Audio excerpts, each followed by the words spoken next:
So it's been 11 months. 11 months since I picked up the Surface Duo 1.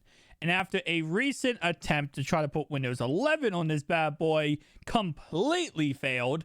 I luckily did not brick the device, but I did completely fail trying to get Windows 11 on this. I will say I have my opinions of the Surface Duo 1. Let's go ahead and talk about it.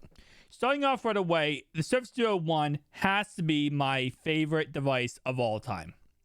Of all time. Now, the reason why I say that is because if you look at this device, this is the most beautiful device you could ever have. You have a flush front, a flush back, no camera bumps, which we see on every single cell phone out there. It goes ahead and opens up 360 degrees. You have a display here, a display here. It does have Android 11. Eventually, we'll have 12L. And of course, it does have a decently good battery life, which is something that the Galaxy Z Flip 3 definitely did not have. So let's go ahead and talk about what I love about this device. I will say overall wise, everything about this device is almost perfect. Now, I've said this in my last review last month. I said simply this could not be a daily driver type of device. And I know some people got upset about that. Some people said, what the heck were you talking about? This is my main go-to device. And it can be, but you do have to sacrifice some things and you have some limitations here and there. Obviously, the biggest limitation would be no 5G, no wireless charging, no NFC, outdated hardware. You know, keep going down the list here, right? And of course, no matter what we end up getting, if we do get Android 12L on this, we're probably not going to see too many more crazy updates like we did 2 months ago for the Surface Duo 1's lifespan. We're going to see more crazy updates for the Duo 2, as the Duo 2 is not going to be replaced until sometime late next year with the Duo 3. So at this moment in time, we're just going to keep seeing over and over again the same system of life updates for the Duo 1. But the question is, should you pick up the Duo 1 in 2022? Is it still a, usable device to pick up? And surprisingly enough, I was kind of actually pondering this idea when I was getting a new phone recently. I was thinking about, do I want to get a Duo 2? Do I want to get a Duo 1? And you might say, well, why would you ever want to get a Duo 1? First off, you guys know on this channel, I like to go back to older phones. I like to go ahead and, make older phones my daily drivers. See how, I like them. See how they end up going ahead and handling nowadays. But then I kind of thought to myself, and I'm like, okay, $700 for a phone is a lot of money nowadays, especially with what you can get from Android. You can even get from Apple around that $700 price tag. So if you are buying this phone outright in 2022, I could not recommend doing it, especially now with the Duo 2 being $1,000, $500 off. I just simply could not recommend going out there and spending $700 for this cell phone. Now, of course, on eBay, you can get the cell phone anywhere all the way down to $200-$300.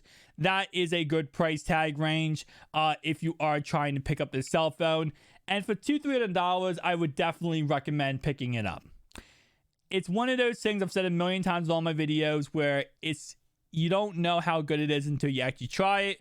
Once you actually try it, that's when you're going to realize how amazing this phone actually is, and you're going to really start to love this phone.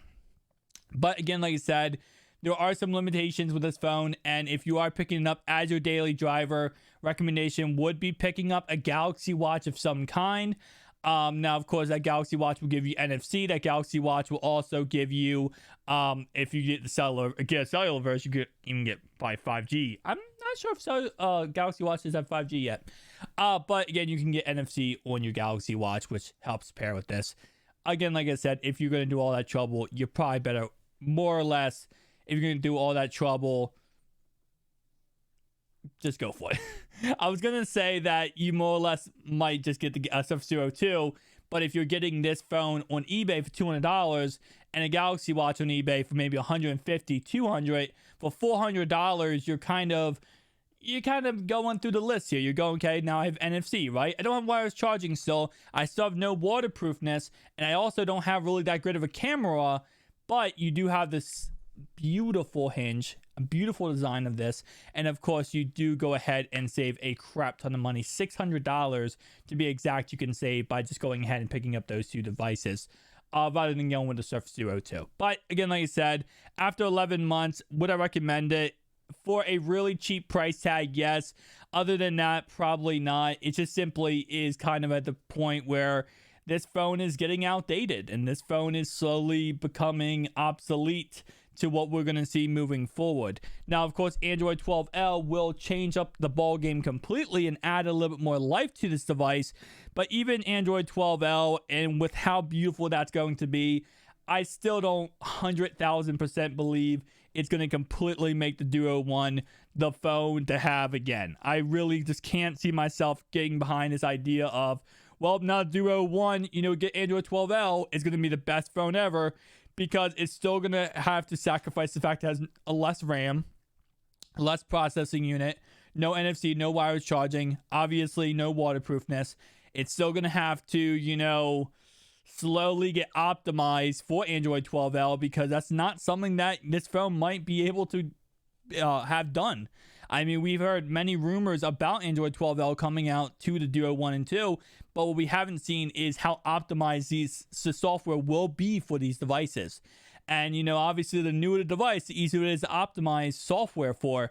If you have an iPhone 6 versus an iPhone 13 Pro Max, yes, obviously, the 13 Pro Max is easier to make software for. It's easier to optimize applications to work on those devices, rather than, let's say, a iPhone 6 that's not going to be able to do that. So I'm going to be interested to see what, Microsoft does have coming down the pipeline here.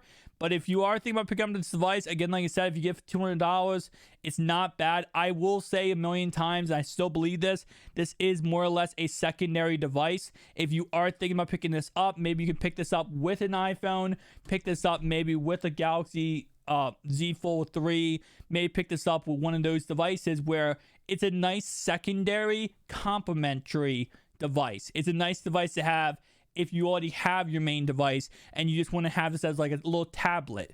And in all honesty, this is not a bad tablet by any stretch of imagination. I think a lot of people, the biggest issues, it has to be the bezels.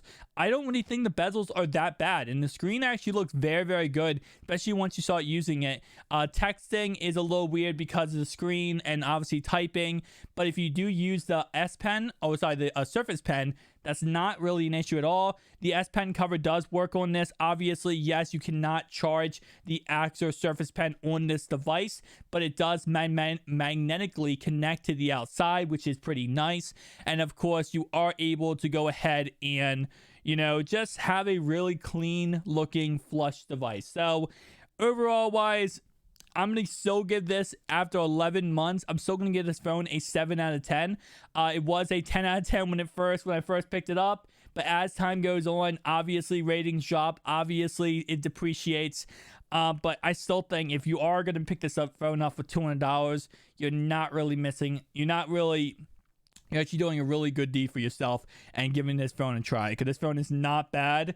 It's just not the latest and greatest, and that's pretty much how technology always ends up going, where once the phone is not the latest and greatest anymore, it slowly falls off. But you know what? That doesn't mean old tech is not so great. Thank you guys for watching. I'll see you guys next one. Peace out.